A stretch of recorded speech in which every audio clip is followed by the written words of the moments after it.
In the year 1642, as England was torn apart by civil war, a philosopher named Thomas Hobbes sat in his study, observing the chaos unfolding around him. The streets of London were filled with soldiers, merchants, and desperate commoners, all struggling for survival in a land where the king and parliament clashed over power. It was a world where order seemed fragile, where violence and distrust spread like wildfire. Hobbes, now in his mid-50s, had seen enough to understand one brutal truth. Without order, humans were no different from wild beasts. As he dipped his quill into ink, he began writing what would become one of the most famous political philosophies of all time, Leviathan. But to understand his theory, we must go back, not to the war-torn streets of England, but to a world before civilization, a world without laws, kings, or governments, the state of nature, a brutal existence. Imagine a vast, untamed wilderness. There are no cities, no rulers, and no laws. People live in small groups or roam alone,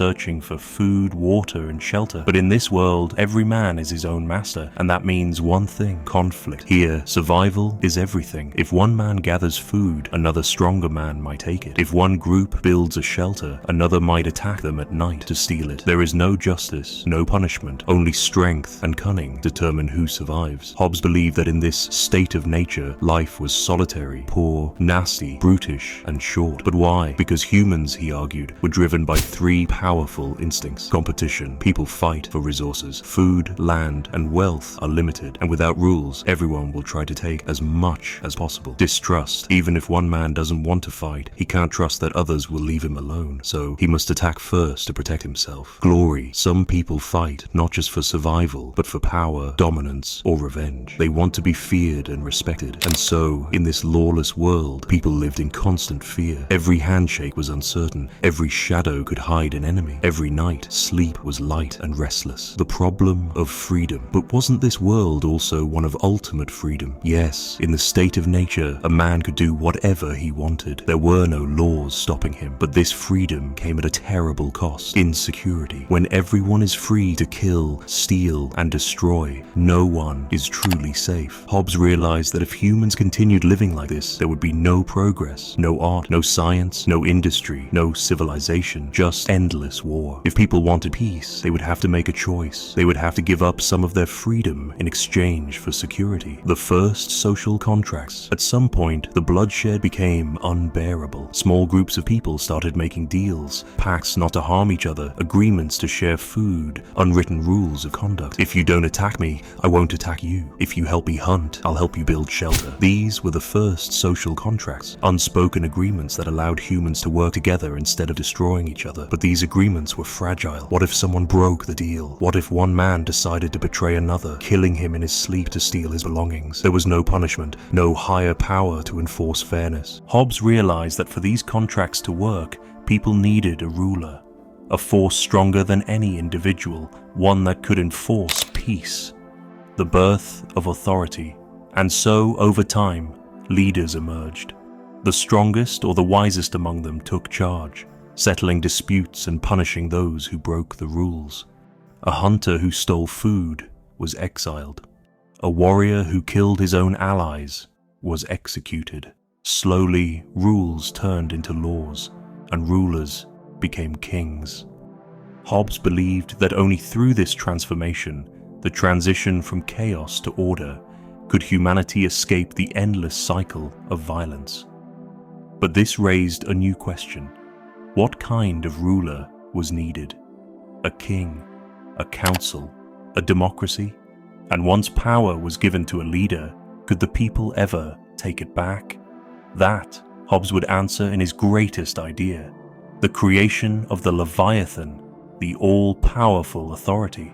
As Thomas Hobbes sat in his study, watching England descend into chaos, he realized that fragile agreements between people weren't enough.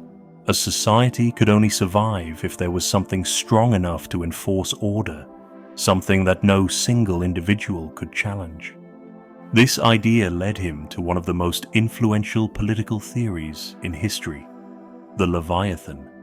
But what exactly was the Leviathan, and how did it change the way people lived together in society? The problem with weak governments. Before Hobbes, many believed that kings ruled because of divine right, that God himself had chosen them.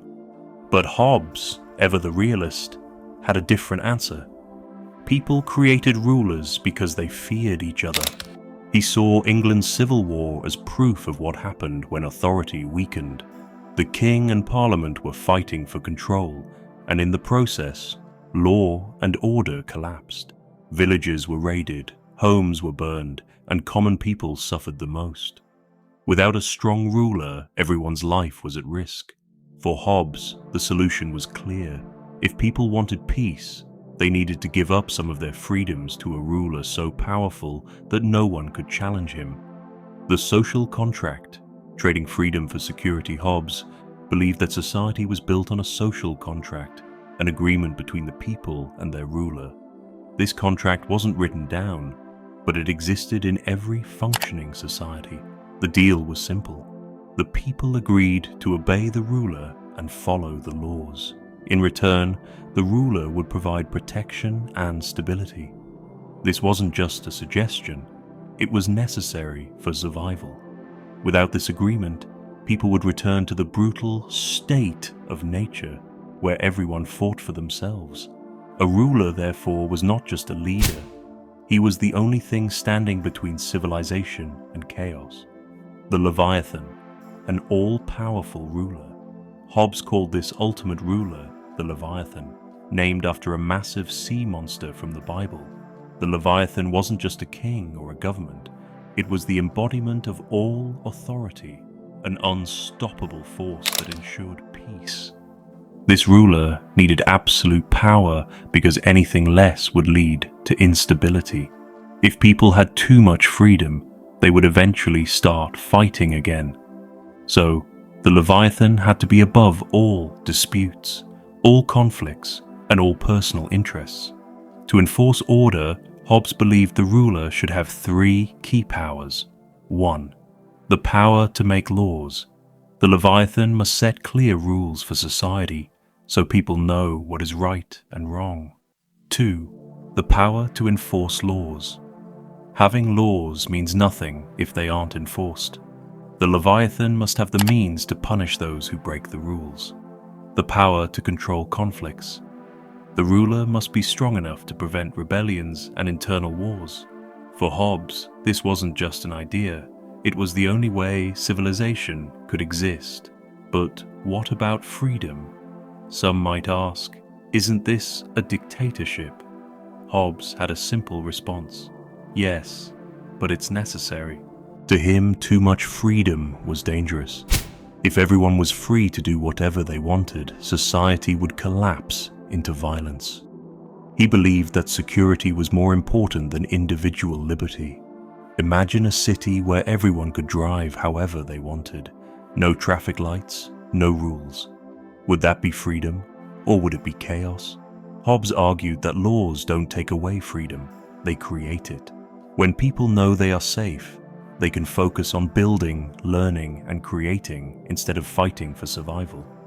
Who should be the Leviathan? Hobbes believed that the best Leviathan was a monarch, a king with absolute power.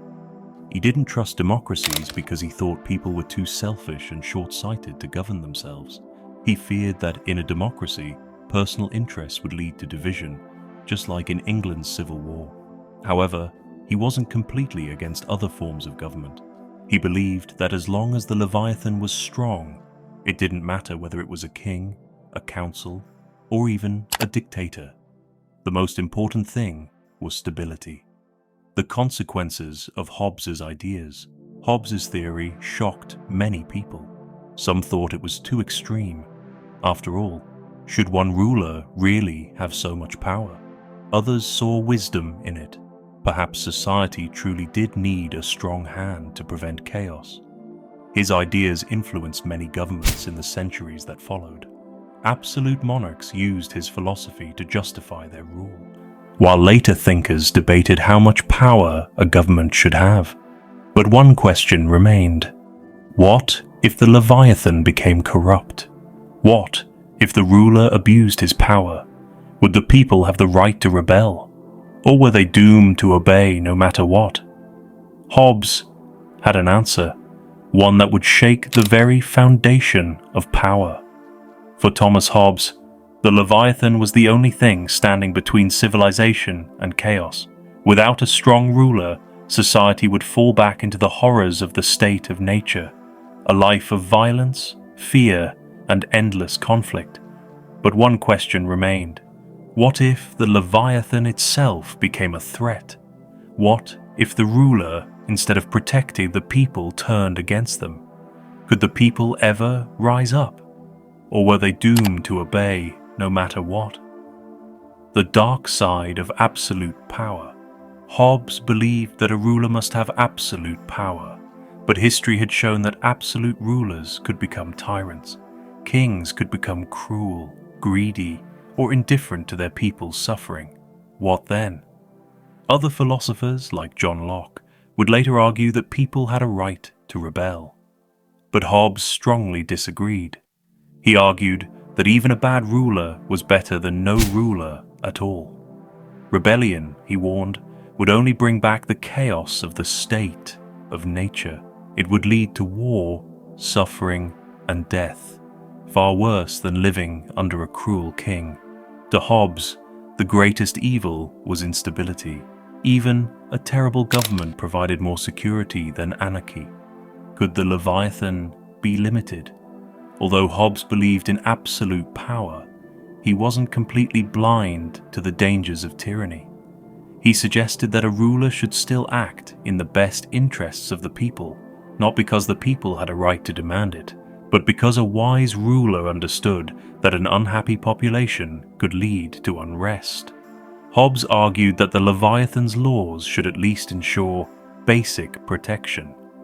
People must feel safe in their homes. Fair enforcement of laws. A ruler should not punish without reason. Order and stability. The government should not create chaos. But ultimately, Hobbes believed that once people gave up their power to a ruler, they had no right to take it back. They had made a social contract, and they had to live by it.